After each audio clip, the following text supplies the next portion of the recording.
Hello friends, welcome back to YouTube channel. അപ്പോൾ guys, നമ്മൾ മുട്ടദോശ ഇട്ടപ്പോൾ വന്നൊരു കമൻറ്റാണിത്. സൂപ്പർ ചമ്മന്തിയാണ്, റെസിപ്പി വേണം എന്നാണ് അവർ പറഞ്ഞിട്ടുണ്ടായിരുന്നത്. അത് റിൻസി മനോജാണ് ഇട്ടിട്ടുണ്ടായിരുന്നത്. ആ ആൻറ്റിക്ക് ഞങ്ങൾ താങ്ക്സ്. അപ്പോൾ നമ്മൾ ഇന്ന് ആൻറ്റിയുടെ ഇഷ്ടപ്രകാരം ഇന്ന് ആ മുട്ടദോശയുടെ കൂടെ ഉണ്ടാക്കിയ ചമ്മന്തിയുടെ റെസിപ്പിയാണ് കാണിക്കാൻ പോകുന്നത്. അതിനുവേണ്ടി മമ്മിത ഒരു ഉള്ളി അരിഞ്ഞു വെച്ചിട്ടുണ്ട്. സവോള നമ്മൾ ചെറുതായിട്ട് പൊടിയായിട്ട് അരിഞ്ഞെടുക്കും. എന്നിട്ട് അതിലേക്ക് സ്വല്പം മുളക് പൊടി ഇടും. ഇത് കണ്ടോ, ഇത് കാശ്മീരി മുളക് പൊടി കേട്ടോ, കളറ് കിട്ടാൻ വേണ്ടി മാത്രം, എരിവ് വേണ്ട.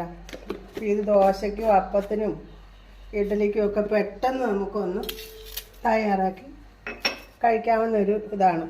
ഇനി നമുക്ക് മുളക് പൊടി, സവോള, ഉപ്പ്, ഉപ്പ് പൊടിയും കൂടെ ഇടാം.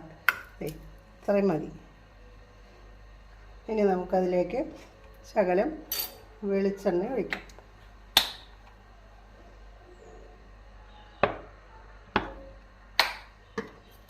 ഇത് ശരിക്കും പറഞ്ഞാൽ കൈ കൊണ്ട് തിരുമ്മി ചേർക്കേണ്ടതാണ്. അപ്പോൾ അത് കാണിക്കാൻ പറ്റാതെ വരുമല്ലോ. അപ്പോൾ അതുകൊണ്ട് ഞാൻ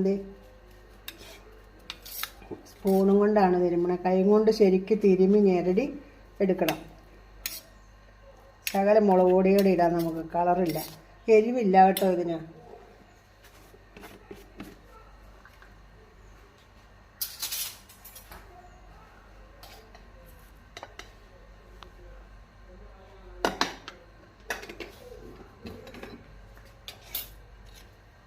നല്ല സുഖമാണ്. നമ്മൾ ചൂടോടെ ദോശ ചുട്ടേച്ച് ദോശയ്ക്ക് കറി പെട്ടെന്ന് ഉണ്ടാക്കാം. നല്ല ടേസ്റ്റാണ്. ഇതിലേക്ക് തൊട്ട് കൂട്ടാൻ നല്ല സുഖമാണ്. ചോറിലൊക്കെ ഇട്ട് തിരുമാനും.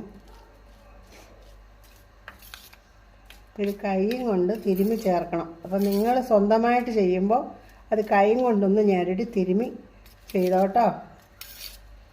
അപ്പോൾ ഇത്ര സിമ്പിളാണ് കേട്ടോ ചമ്മന്തിയുടെ റെസിപ്പി. അപ്പോൾ ഇതാണ്. ഇനി നമുക്കിത് ഒന്ന് ടേസ്റ്റ് നോക്കാം. ഞാൻ നോക്കട്ടെ ഉപ്പുണ്ടോന്ന്.